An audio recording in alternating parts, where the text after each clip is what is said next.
Hey guys, back to any blog. তো আমরা এখন যাচ্ছি একটা রুম ভাড়া খোঁজার জন্য এবং রাস্তায় রাস্তায় ঘুরছি। এবং তো এখন যে তোমরা চারদিকে পরিবেশ দেখছো সেটা হচ্ছে গুজরাটের পরিবেশ।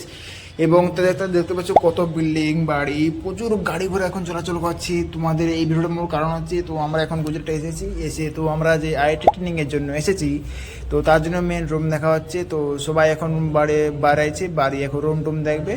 তো এখন সবাই ফোন টোন করছে, দেখতে পাচ্ছি পিছনে শত্রুঘ্ন আসছে, এও আমাদের সাথে এসেছিলো। তো এও রুম দেখছে চারদিকে। তো এখন তোমরা যে চারদিকে ঘর বাড়ি দেখতে পাচ্ছ, এর মধ্যেই তো আমরা কোনো একটা রুম খুঁজছি। যদি পেয়ে যাই ভালো, নাই হলে আমাদের বেশি টাকা দিয়ে রুম ভাড়া করতে হবে। তো এখন সবাইকে ফোন টোন করা চলছে। তো ফাইনালি আমাদের একটি রুম ভাড়া মালিক পেয়ে গেছি এবং সেই রুম ভাড়ার মালিকের সঙ্গে কথা বলা চলছে। সব আমার যে বন্ধুরা, সব বন্ধুরা মিলে কথা বলছে। তো এখন কথা বলে ডিসিশন হচ্ছে রুম ভাড়া এবং কত নেবে। তো এবং তোমরা যদি দেখো রুম মানে রুমের সামনে কত মানে কীরকম পরিবেশটা, তো মেন এর ওই উপরে যাবো এই প্রথমটা।